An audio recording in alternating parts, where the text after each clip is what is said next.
ऑक्टोबरमध्ये अतिवृष्टीग्रस्तांसाठी मुख्यमंत्री सहाय्यता निधीमध्ये जमा झाले 100 कोटी, मात्र प्रत्यक्षात 75,000ंचीच दिली भरपाई। माहितीच्या अधिकारातून धक्कादायक बाब समोर। माहितीच्या अधिकारामध्ये दिलेली माहिती चुकीची, मुख्यमंत्र्यांचा अंबादास दानवेंना स्पष्टीकरण। ऑक्टोबर, नोव्हेंबर, डिसेंबरमध्ये 61 कोटींची मदत दिल्याचा दावा, चुकीची माहिती देणाऱ्यांवर कारवाईचा इशारा।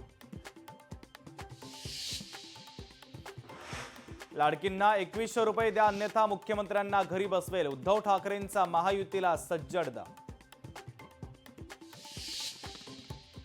अतिवृष्टीग्रस्तांच्या मदतीसाठी आतापर्यंत 32 शासन निर्णय जारी आणि 21,000 कोटींची मदत दिली। कृषी मंत्री दत्तात्रय भरणेंची माहिती, तर 30 जूनच्या आत कर्जमाफी देऊ असा पुनरुच्चार।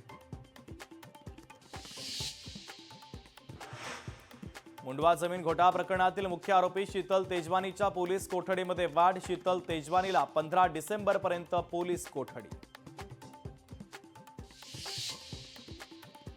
सुलभ शौचालयामध्ये अनधिकृतरित्या थाटला संसार। मुंबईतील रे रोड परिसरातील धक्कादायक प्रकार। रात्री शौचालयामध्ये बसून मद्यपान। महिलांच्या सुरक्षेचा प्रश्न पुन्हा एकदा चव्हाट्यावर।